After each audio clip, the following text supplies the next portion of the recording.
সবচাইতে বড় চিন্তার বিষয় হলো মৃত্যুর সময় তো শয়তানও চলে আসে বড় কাছে। তো একদিকে এমনিই তো সারা জীবন থেকে পাপের সাগরে ডুবে, নফস আর শয়তানের সঙ্গে যুদ্ধ করে কুলাতেই পারি না। এই জিহাদে তো আমরা প্রায় সবাই ধরা, যেই জিহাদ একেবারে মৃত্যু পর্যন্ত সবার চলবে। যদি ইসলামের রাষ্ট্র হয়ে যায়, এই জিহাদ থামার কোনো সুযোগ নাই, নফসের সঙ্গে যেটা, শয়তানের সঙ্গে যেটা। কারণ তাগুতের বিরুদ্ধে লড়াই করতে হয়।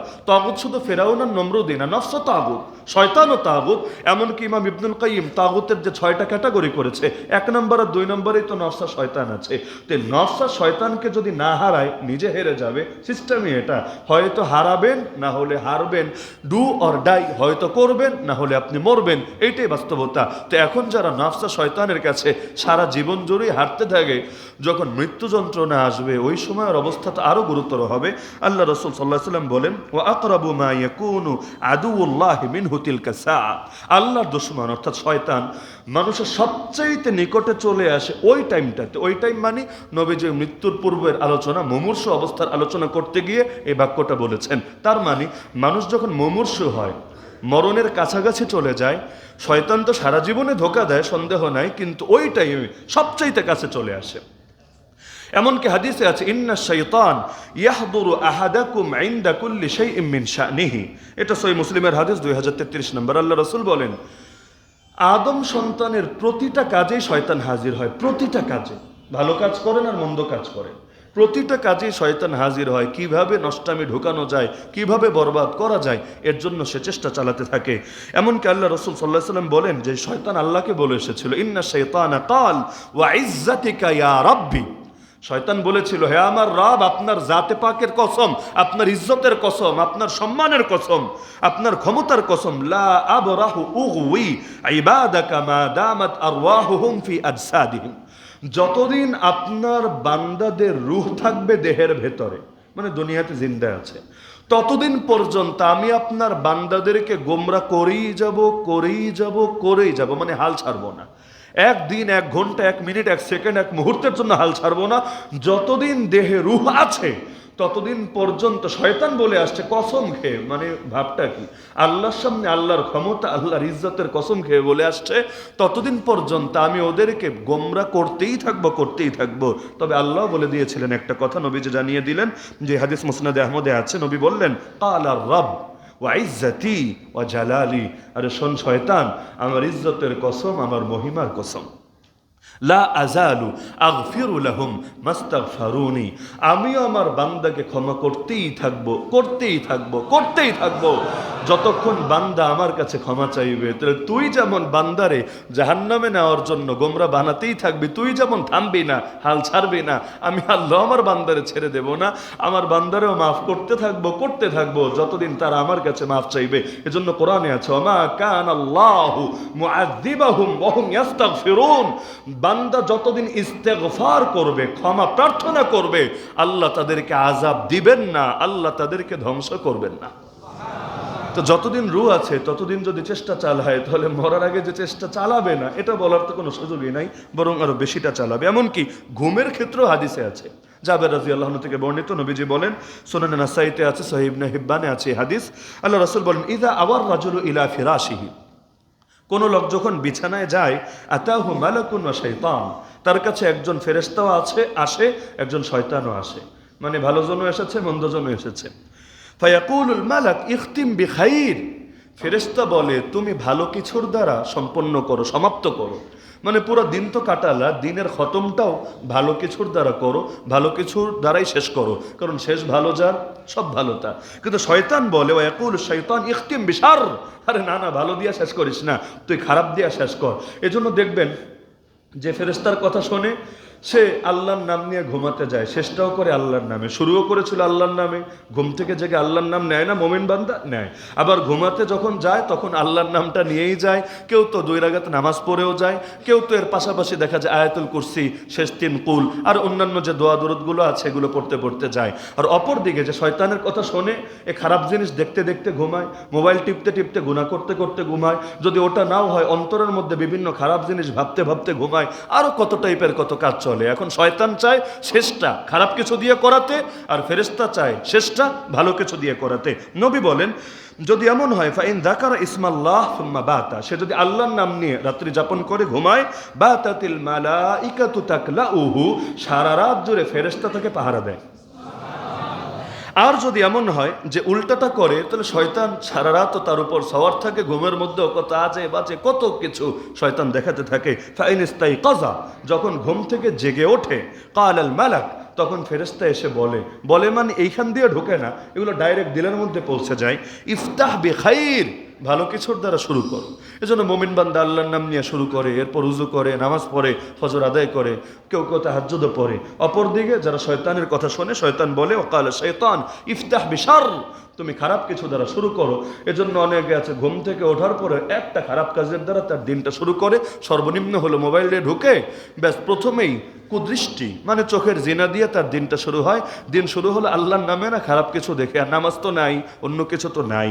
তো এইভাবে এজন্য হাদিসে আছে ইন্নামাল আমালু বিল খাওয়াতিম, আমল বিবেচ্য হয় শেষ অবস্থার দ্বারা, শুরুর অবস্থার দ্বারা না। কে কত বড় আল্লাহর ওলি আছে এটা মুখ্য না, কে কত বড় আল্লাহর ওলি হয়ে মরবে এটা মুখ্য। আজকে যে পাপিষ্ঠ, আগামী দিনে সেও পাক্কা ইমানদার হয়ে মরতে পারে। আজকে যে খুব ভালো মানুষ, সে আগামী দিনে আল্লাহ না করুন, আল্লাহ হেফাজত করুন, খুব খারাপ কিছু হয়ে মরতে পারে। হ্যাঁ, আল্লাহ কারো উপর জোর করে জুলুম করবেন না, চাপায় দিবেন না, কিচ্ছু না। কিন্তু আমরাই নিজেরা এমন কিছু করে ফেলি যার কারণে হেদায়েতের উপর টিকে থাকতে পারি না। এজন্য হেদায়েতের উপর টিকে থাকতে চাইলেও আল্লাহ সাহায্য নিতে হয়। রব্বানা লা তুজিগ কুলুবানা বাদা ইয হাদাইতানা, একবার হেদায়েত দেওয়ার পরে অন্তরটাকে বাঁকা পথে নিয়েন না, বক্র করে দিয়েন না। ওয়াহাব লানা মিন লাদুনকা রাহমা, আপনার পক্ষ থেকে রহমত দান করেন, দয়া দান করেন। ইন্নাকা আনতাল ওয়াহাব, নিশ্চয়ই আপনি একমাত্র দাতা, আপনি ছাড়া কেউ দান করতে পারে না। নবী আরো কত সুন্দর সুন্দর দোয়া করতেন। ইয়া মুকাল্লিবাল কুলুব, হে অন্তরকে পরিবর্তনকারী, সাব্বিত কলবি আলা দীনিক, আমার অন্তরকে জমায়ে দেন, দৃঢ় করে দেন, অটল করে দেন, অবিচল করে দেন আপনার দ্বীনের উপরে। ইয়া মুসাররিফাল কুলুব, হে অন্তরের দিক পরিবর্তনকারী, সাররিফ কলবি আলা তাআতিক, আমার অন্তরের মোড়, আমার অন্তরের গতি পথ আপনার আনুগত্যের দিকে ঘুরায় দেন। আল্লাহর সাহায্য নিতে হয়। সর্বনিম্ন এই বাক্য তো সবাই পারি, লা হাওলা ওয়ালা কুওয়াতা ইল্লা বিল্লাহ। আল্লাহর তৌফিক ছাড়া কোনো গুনাহ ছাড়া যায় না, কোনো নেক আমলও করা যায় না। লা হাওলা, কোনো শক্তি নাই, ওয়ালা কুওয়াতা, কোনো সক্ষমতা, কোনো সামর্থ্য নাই, ইল্লা বিল্লাহ, আল্লাহর তৌফিক ছাড়া, আল্লাহর নুসরত ছাড়া। এজন্য আমাদের শাইখ সে ছাত্র জামানায় একটা আমল শিখিয়ে দিয়েছিলেন, যেটা পরবর্তীতে হাদিসেও পেয়েছি, কিন্তু শুরুটা করেছিলাম তার পরামর্শে। তিনি পরামর্শ দিলেন যে অনেক সময় তোমাদের এমন হয় না যে কোনো একটা গুনাহ ছাড়তে চাচ্ছ কিন্তু পেরে উঠছো না? হয়, প্রায়ই হয়, আমাদের এটা কমন একটা সমস্যা। ছাড়তে চাই, ভালো হতে চাই, তো কেন যেন ভেতরে শক্তি পাওয়া যায় না, বারবার গুনাহ হয়ে যায়। তিনি বললেন যখনই ফরজ নামাজ পড়বা, নামাজের শেষে অর্থের দিকে খেয়াল রেখে 7 বার এই লা হাওলা ওয়ালা কুওয়াতা ইল্লা বিল্লাহ পাঠ করবো। অর্থ কি? অর্থ আমার বলা শেষ, যে লা হাওলা, কোনো গুনাহ ছাড়ার কোনো শক্তি নাই, ওয়ালা কুওয়াতা, কোনো নেক আমল করার কোনো সক্ষমতা নাই, ইল্লা বিল্লাহ, আল্লাহর তৌফিক ছাড়া। মানে সহজ ভাষায় আল্লাহর কাছে তৌফিক চাওয়া, সাহায্য চাওয়া।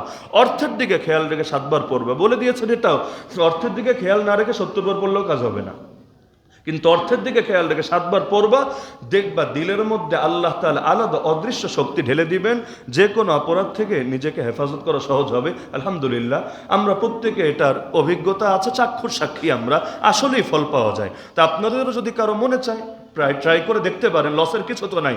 ইনশাআল্লাহ সুম্মা ইনশাআল্লাহ অর্থের দিকে খেয়াল রেখে যদি করেন ফায়দা পাবেন। কারণ হাদিসে আছে কানজুম মিন কুনুজিল জান্নাহ, এই বাক্যটা জান্নাতের একটা রত্ন ভান্ডার। জান্নাতের সোনা গয়না, এখানে রত্ন ভান্ডার নেই। দোয়াটাও জান্নাতের একটা রত্ন ভান্ডার, যা আল্লাহ আমাদেরকে দুনিয়া দিয়ে দিয়েছে। তো জান্নাতের রত্ন ভান্ডার কাজে লাগাবো না কোন দুঃখে? এটা গুপ্তধনের চাইতে বড় দামি, তো কাজে লাগাই, ইনশাআল্লাহ ফায়দা হবে। তাহলে এভাবে সে চেষ্টা চালাতে থাকে। এজন্য কোরআনের হাদিসের 2টো দোয়া বলে শেষ করে দিচ্ছি, সময় এত কম আর আলোচনা এত বিস্তৃত, মানে কোন কুল রেখে আর কোন কুল টান দিব করাই মুশকিল বা করার আছে। তো কোরআনের মধ্যেও দোয়া শেখানো আছে, হাদিসেও দোয়া শেখানো আছে। আল্লাহ তার রাসূলকে বলে দিচ্ছেন ওয়াকুল, হে নবী বলেন, দোয়া করেন। কি দোয়া? রব্বি আউযু বিকা মিন হামাযাতিশ শায়াতিন ওয়া আউযু বিকা রব্বি আন ইয়াহদুরুন, হে আমার রব, আমি আপনার কাছে আশ্রয় চাই শয়তানের আঘাত থেকে, মানে শয়তান আমাকে আঘাত করে নিয়ে পাপে লিপ্ত করবে, আমারে খোঁচা দিবে, আমারে নিয়ে পাপে জড়াবে, এটা থেকে আশ্রয় চাই। এবং আপনার কাছে আশ্রয় চাই শয়তান আমার কাছে আসা থেকে, উপস্থিত হওয়া থেকে।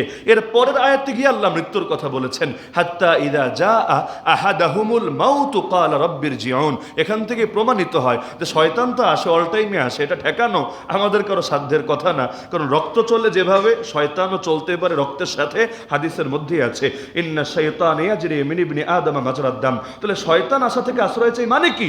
পরের আয়াতের সাথে মিলালে বোঝা যায় যে আল্লাহ মরার সময় যাতে অন্তত এই শয়তানটা আমার থেকে দূরে দূরে থাকে, আর ফেরেশতাদের ভালো ভালো সুসংবাদ শুনে আমি যাতে মরতে পারি, শেষ নিঃশ্বাস ত্যাগ করতে পারি, সেই তৌফিক তুমি দিও আমাকে। হাদিসের মধ্যেও দোয়া আছে, নবীজি দোয়া করতেন, ওয়া আউযু বিকা আন ইয়াতাখাব্বাতানি আশ-শাইতানু ইনদাল মাউত। লম্বা দোয়া, যে দোয়ার শেষে আছে, একদম পুরাটাই বলি, একবার অন্তত শুনলে অর্থটা অন্তত জানা থাকলো। নবী বলতেন, আল্লাহুম্মা ইন্নী আউযু বিকা মিনাল হারাম ওয়াত তারাদ্দি ওয়াল হাদম ওয়াল গাম ওয়াল হারিক ওয়াল গারাক। অনেকগুলো কথা। হে আল্লাহ, দুশ্চিন্তা থেকে আশ্রয় চাই। হে আল্লাহ, পড়ে যাওয়ার থেকে আশ্রয় চাই। হে আল্লাহ, আগুনে ডুবে যাওয়া, আগুনে পুড়ে যাওয়া থেকে, পানিতে ডুবে যাওয়া থেকে আশ্রয় চাই। বলে বলে বলে লাস্টে গিয়ে বলেছেন যে হে আল্লাহ, আমি আপনার কাছে আশ্রয় চাই যাতে মৃত্যুর সময় শয়তান আমাকে ধোকা দিতে না পারে, আমাকে যাতে ওই সময় কলঙ্কে জড়াতে না পারে, এটা থেকে আশ্রয় চাই। তো নবীর তো আর আশঙ্কা নাই, আশঙ্কা তো উম্মতের। নবী দোয়া করে উম্মতকে শিখিয়ে গিয়েছেন। তার আরবি বাক্য পারি বা না পারি, অন্তত বাংলায় তো বলতে পারি আল্লাহকে। কারণ আল্লাহর কাছে তো আর ভাষাটা মুখ্য ব্যাপার না। এমনকি মুখ দিয়া বলেন না, প্রয়োজনে দিল দিয়া বলেন। দোয়া খালি মুখ দিয়াই হয় এমন না। যেমন আমরা মুরব্বীদের কাছে, ওস্তাদদের কাছে দোয়া চাইলে বলতো, বাবা মুখ দিয়ে চেয়ে নেয় যেই দোয়া, সে দোয়া হলো ছোট দোয়া। আর এমন কিছু করবা দিল থেকে অটো বের হয়ে আসবে যেই দোয়া, এই দোয়া হলো বড় দোয়া। বাস্তবে আলহামদুলিল্লাহ, বাস্তবেই এটা। কারণ সামনে বলবেন দোয়া করেন, ওই দোয়া সবাই করে, কিন্তু আপনি এমন কিছু করলেন যে দিল থেকে দোয়া বের হয়ে আসলো, সুবহানাল্লাহ। আর কি লাগে? আমরা দেখেছি আমাদের এমন উস্তাদও ছিলেন যে কাবার গিলাফ ধরে পর্যন্ত কোনো ছাত্রের জন্য দোয়া করে এসেছেন। তো ছাত্র তো শত শত, হাজার হাজার। তো যেই ছাত্র এমনভাবে দিলটা দখল করতে পেরেছে যে কাবার গিলাফ ধরেও তার জন্য দোয়া করে, শেষ রাতে তাহাজ্জুদ পড়েও তার জন্য দোয়া করে, জিন্দেগিতে আর কি লাগে? আমরাও তো মনে করি আলহামদুলিল্লাহ, আল্লাহ যতটুকু এনেছে এই বড়দের দোয়ার ফসলই এটা, বাস্তবে দোয়ার ফসলই এটা। কি আছে এমন? জীবন দিকেতে কিছুই তো নাই। তো এজন্য দিল থেকে যেটা বের করা যায় এটাই বড়। তা আল্লাহর কাছে দিল থেকে সাহায্য চান না, আল্লাহ সারা জীবন শয়তানের উপর বিজয়ী থাকার তৌফিক দাও, আর মরার সময়ও যাতে হেরে না যাই, বরং শয়তানের উপর বিজয়ী হয়ে দুনিয়া থেকে যেতে পারি, সেই তৌফিক তুমি আমাদের সবাইকে দাও। আল্লাহ তাআলা সবাইকে কবুল করুন। ইচ্ছা ছিল আরো 2টা পয়েন্ট আনার, এটা আজকে আর হবে না। সেটা হলো কবরে রাখার পর কবর চাপ যে দেয়, এটা মুমিনকেই দেয় না অপরাধীকেই শুধু দেয়, না সবাইকেই দেয়, দিলে ব্যাপারটা কেমন? আর দ্বিতীয় আলাপ ছিল কবরে রাখার পরের অবস্থাটা কি হবে, মুনকার নাকির আসবে, তার আগে পরের অবস্থাগুলো। তো আজকে তো সময় কুলাবে না, ইনশাআল্লাহ আগামী সপ্তাহে এগুলো নিয়ে আলোচনা হবে। যারা সুন্নত আদায় করিনি 4 রাকাত কাবলাল জুমা